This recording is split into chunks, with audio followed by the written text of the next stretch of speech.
halo teman-teman semuanya, perkenalkan namaku Jessica Amelia. Kalian bisa panggil aku Jessica atau Kak Jessica ya. Nah, pada video kali ini kita akan belajar materi yang seru nih. Kita akan belajar tentang pelajaran fisika. Hayo, siapa yang di sini suka fisika? Nah, materi pada video kali ini kita akan membahas tentang materi pemuaian. Di sini udah ada yang tahu nggak tentang pemuaian? Atau mungkin ada yang baru dengar tentang kata pemuaian? Atau ada yang udah tahu definisi dari pemuaian? Nah, sebelum kita bahas lebih lanjut, aku mau mengingatkan dulu nih materi pada waktu kita SD dan juga SMP. Kalian masih ingat gak materi tentang mencair, membeku, menguap, mengebun, dan juga mengkristal? Ayo, siapa yang masih ingat? Nah, kalau kita lihat, fenomena-fenomena tersebut merupakan fenomena perubahan suatu zat atau bentuk zat diakibatkan oleh kalor. Misalnya, mencair itu adalah perubahan dari zat padat menuju zat cair yang diakibatkan oleh kalor. Atau mungkin membeku, kebalikannya, perubahan dari zat cair menuju zat padat yang diakibatkan oleh kalor. Nah, pada pemuaian ini juga mirip-mirip dengan fenomena-fenomena tersebut. Nah, definisi pemuaian adalah, kita lihat di sini ya. Nah, definisi pemuaian adalah pertambahan volume suatu zat yang diakibatkan oleh kalor atau panas. Ingat ya kata kuncinya, pemuaian adalah pertambahan volume suatu zat yang diakibatkan oleh kalor atau panas. Nah, kalau pemuaian itu adalah pertambahan volume suatu zat, maka kebalikannya adalah penyusutan, yaitu berkurangnya volume suatu zat yang diakibatkan oleh kalor. Udah tahu ya perbedaan dari pemuaian dan juga penyusutan. Kalau pemuaian pertambahan volume, kalau penyusutan berkurangnya volume. Lanjut. Nah, kita kan udah tahu definisi dari pemuaian.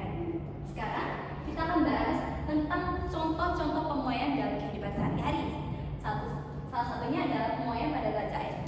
Siapa yang di sini udah pernah masak air atau melihat mamanya masak air? Atau bahkan ada yang nggak pernah lihat orang masak air? Agak aneh ya.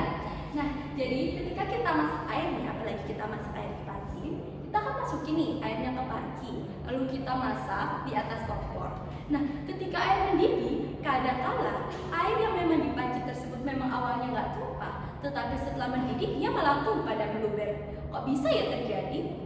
Nah, jawabannya karena ada proses pemuaian di dalamnya, di mana ketika air tersebut dipanaskan dan mendidih, maka dia akan mengalami pemuaian ya teman-teman, yaitu volumenya akan bertambah, sehingga yang awalnya airnya itu misalnya 1 liter bisa bertambah jadi 1,1 liter. Jadi itu adalah merupakan salah satu contoh dari pemuaian. Selanjutnya adalah pemuaian pada zat padat. Ayo, siapa yang di sini yang nggak pernah melihat kereta api atau mungkin nggak pernah melihat kereta api secara langsung bentukannya? Kayaknya semua orang penonton video ini udah pernah ya melihat kereta api dan juga kereta api. Nah, kalau teman-teman notice nih, kereta api itu ada gapnya loh teman-teman, ada space-nya loh teman-teman. Nah, mungkin kalian berpikir, kenapa kereta api dikasih space sama gap? Apakah untuk menghemat biaya? Mungkin ya, tapi ya jawaban awalnya atau fungsi utamanya untuk adanya proses pemuaian. Karena ketika rel kereta api itu di siang matahari ini kena panas matahari, dia akan mengalami kenaikan suhu. Nah, ketika suhunya naik, dia bisa mengalami proses pemuaian, di mana rel kereta api bisa memanjang nih teman-teman. Jadi gunanya gap atau space tersebut untuk menangani adanya proses pemuaian supaya rel kereta api tersebut tidak sampai rusak atau bahkan sampai menyebabkan kecelakaan. Nah, selanjutnya ada kaca jendela. Ayo, siapa yang di sini rumahnya ada kaca jendela? Pasti ada ya. Nah, kalau kalian ngelihat atau kalian notice nih, kaca jendela itu sama Pak Tukang dibuat ada space dan juga gapnya. Kenapa ya? Nah, jawabannya karena kaca jendela itu ketika kena panas matahari atau ketika kena panas, dia akan memuai nih teman-teman. Volumenya akan bertambah sehingga kaca jendela itu memang dibuat space atau dibuat gam itu untuk mengurangi adanya kaca tersebut retak atau pecah. Jadi itu adalah salah satu bentuk pemuaian dari zat padat pada kehidupan sehari-hari kita. Lanjut. Lanjut adalah pemuaian pada zat gas. Mungkin teman-teman bertanya, kan gas tidak bisa dilihat Kak? Bagaimana kita tahu bahwasanya volume zat gas itu bertambah? Nah, kita bisa lihat dari dua fenomena ini nih. Kurasa nih teman-teman udah pernah merasakan atau melihat fenomena ini dalam kehidupan sehari-hari. Oke, kita bahas dari fenomena pertama, yaitu bara meletus karena panas. Ayo, siapa yang di sini pernah nyup balon, terus balonnya dibiarin nih di luar rumah, kena panas, kena terik matahari, tiba-tiba meletus, duar. Ayo, mungkin kalian bertanya-tanya nih, kenapa balon itu bisa meletus ya? Apa karena balonnya kepanasan? Mungkin salah satunya iya teman-teman, karena gas di dalam balon tersebut itu akan menyerap kalor, volumenya akan bertambah. Nah, ketika volumenya itu bertambah, maka dia akan semakin membesar dan membesar. Akibatnya apa? Akibatnya balonnya bisa meletus. Lalu lagi ada fenomena ban meletus. Kan pernah ada orang bilang, kok misalnya pompa ban jangan sampai penuh-penuh. Karena apa nih teman-teman? Karena ketika kita memompa ban dan gas di dalam ban tersebut itu penuh, lalu kita gunakan ketika siang matahari nih terik, kena gesekan aspal juga, dia bisa mengalami pemuaian, volumenya bertambah, yang mana akhirnya akan menyebabkan meletusnya ban tersebut. Jadi kedua fenomena ini merupakan salah satu bentuk contoh dalam kehidupan sehari-hari yang membuktikan bahwasanya gas itu bisa memuai. Nah, kita kan udah bahas nih teman-teman tentang fenomena-fenomena dalam kehidupan sehari-hari tentang pemuaian. Gimana kalau sekarang kita belajar menghitung pertambahan volume dari proses pemuaian tersebut. Nah, sebelum itu aku mau menjelaskan ya teman-teman bahwasanya pemuaian itu bisa terjadi pada zat apapun, pada zat gas, pada zat cair, dan juga pada zat padat. Jadi bukan hanya terjadi pada beberapa zat aja ya. Nah, sekarang ayo kita bahas. Nah, karena di sini tidak ada, kakak akan menuliskan di sini ya teman-teman. Pertambahan volume, pertambahan panjang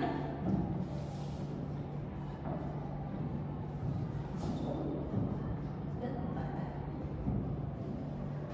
Oke, kakak mau menekankan sekali lagi bahwasanya zat padat itu memiliki banyak bentuk ya. Zat padat itu berbeda dengan zat cair dan juga zat gas yang bentuknya sama. Tetapi kalau zat padat itu bentuknya bermacam-macam. Misalnya kita melihat penggaris, lalu kita melihat kabel, kita melihat panci, bentuknya kan berbeda-beda.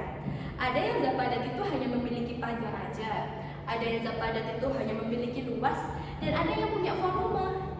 Nah, karena zat padat itu bentuknya bermacam-macam, mulai dari panjang, luas, dan volume, maka dalam menghitungnya kita juga akan memiliki beberapa rumus. Sekarang kita akan bahas tentang pertambahan panjang dari zat padat. Rumusnya apa Kak? Delta L sama dengan Ln0 dikali alfa dikali delta T. Rumusnya simpel kok teman-teman.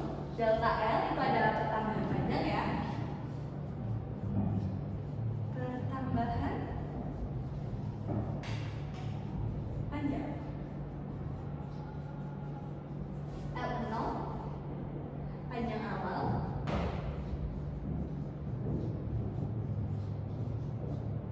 alfa koefisien muai panjang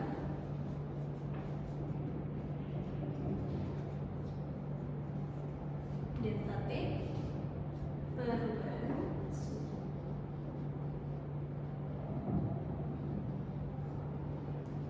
Nah, ini adalah rumus pertambahan panjang dari suatu zat padat. Rumusnya adalah delta L, pertambahan panjang ya, sama dengan L0 itu adalah panjang awal dari suatu benda yang mengalami pemuaian, dikali alfa. Alfa ini adalah koefisien muai panjang. Jadi setiap benda, misalnya besi dan juga aluminium, koefisiennya ini berbeda ya. Jadi ini koefisien muai panjang ini tergantung benda padat yang mengalami pemuaian. Lalu delta T adalah perubahan suhu. Delta T itu sama dengan suhu akhir dikurangi suhu awal. Oke ya. Nah, panjang akhir zat padat setelah penuaian. Ini tadi kan pertambahan panjang. Nah, kalau panjang akhirnya itu gimana, Kak? Nah, panjang akhirnya rumusnya di sini teman-teman. L sama dengan Ln0 dikali 1 ditambah alfa dikali delta T. Nah, Ln0 sama panjang awal 1 ditambah alfa juga sama koefisien muai panjang, delta T juga sama tadi teman-teman. Perubahan suhu. Oke, selanjutnya kita akan masuk ke dalam zat atau luas pada zat padat. Nah, di sini adalah rumus untuk menghitung pertambahan luasnya pada zat padat. Rumusnya apa? Delta A itu luas ya. Delta A sama dengan A0 atau luas awal dikali beta. Beta itu adalah koefisien muai luas dikali delta T. Selanjutnya, luas akhir zat padat. Nah, luas akhirnya juga sama kok teman-teman, rumusnya seperti yang panjang tadi, cuma yang membedakan hanya koefisiennya aja. Yang pertama adalah luas awal dikali 1 ditambah beta dikali delta T. Nah, sebelum kita masuk ke volume, aku mau kasih tahu ke teman-teman semuanya bahwasanya beta itu apa tadi? Koefisien muai luas ya, sama dengan 2 kali alfa. Dan gamma sama dengan 3 kali alfa. Jadi ini ya, beta sama dengan 2 kali alfa dan gamma sama dengan 3 kali alfa. Jika kalian nanti mendapati soal di mana kalian disuruh mencari luasnya, tetapi diketahuinya malah alfa atau muai panjang, nanti tinggal kalian kalikan 2. Oke ya. Nah, selanjutnya kita akan masuk ke dalam pemuaian volume pada zat padat. Rumusnya juga sama, teman-teman. Delta V atau pertambahan volume sama dengan V0 atau volume awal dikali gamma dikali delta T. Ini ya, gamma itu sama dengan 3 kali alfa. Jika nanti kalian mencari gamma tetapi yang diketahui hanya alfa, nanti alfanya tinggal kalian kalikan 3. Lanjut, kita akan masuk ke dalam volume akhir zat padat setelah pemuaian. Rumusnya juga sama kok teman-teman, tetap sama. V, sama dengan V0 atau volume awal dikali 1 ditambah gamma dikali delta T. Rumusnya mudah bukan? Nah, karena kita udah membahas tentang rumusnya, gak afdol nih kalau kita mencoba mengerjakan soalnya.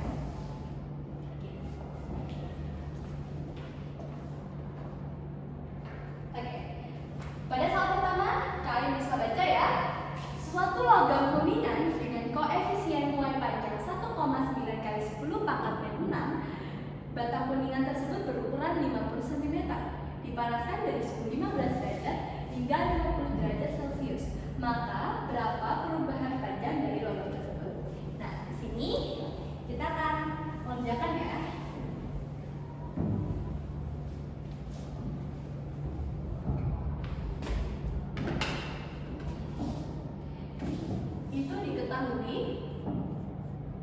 Muai panjangnya berarti alfa ya. Alfa sama dengan 1,9 kali 10 pangkat 6.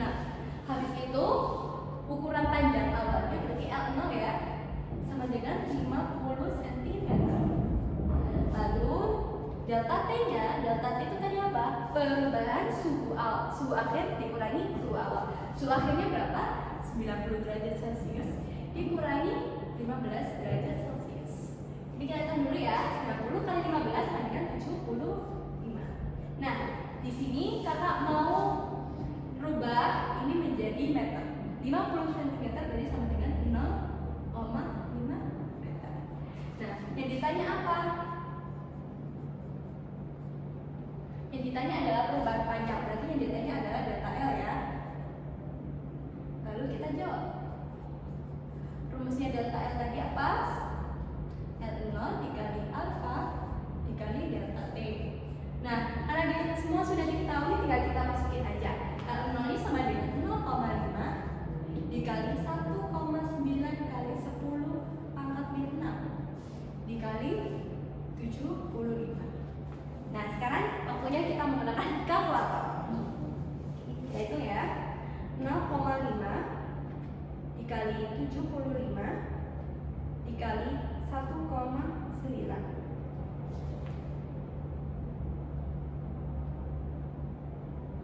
71,25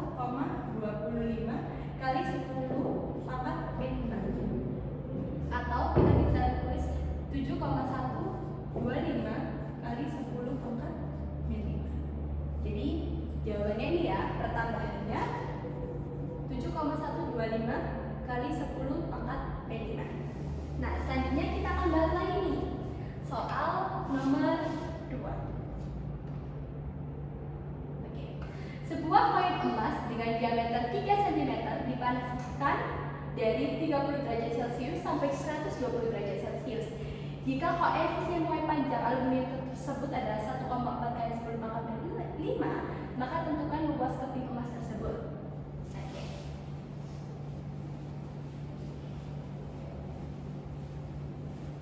Kita kerjakan ya teman-teman.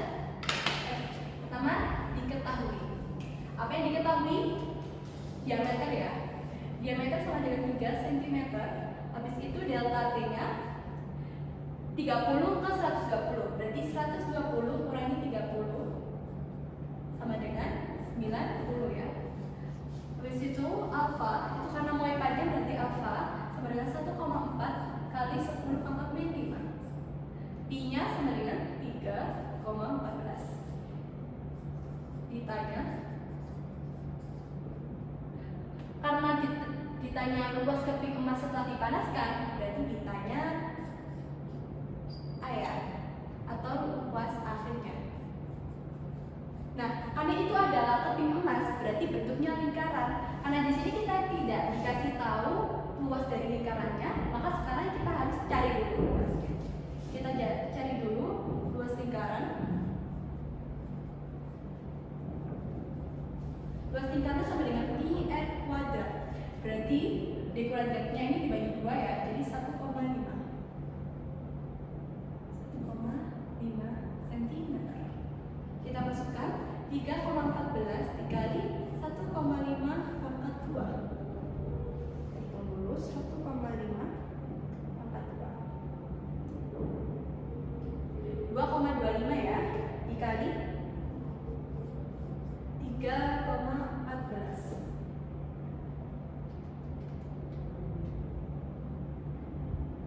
7,065 cm.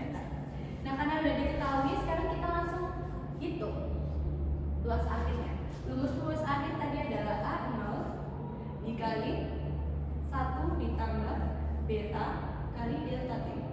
Nah, karena ini beta, tapi yang diketahui alfa, berarti untuk mencari beta tadi apa? 2 kali alfa ya, berarti 2 dikali 1,4 kali 10 pangkat min 5. Berarti 2,8 kali 10 pangkat min 5. Betanya 2,8. A0 nya ini 7,065.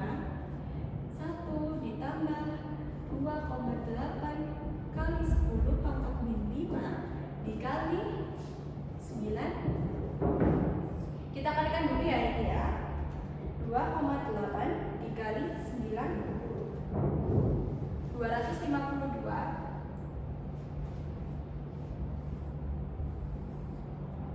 7,065 1 ditambah 252 kali 10 pangkat min 5.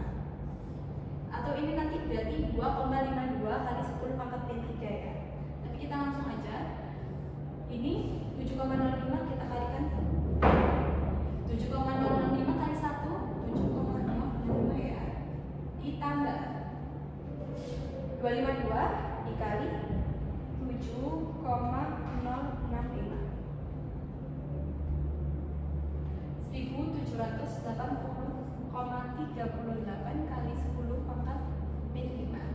Nah, ini kita rubah jadi desimal dulu.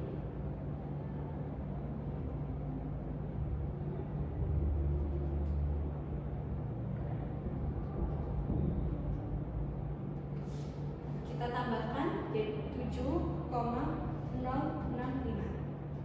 Ketemu 7,0828. Jadi panjang akhirnya sudah diketahui adalah 7,0828 cm.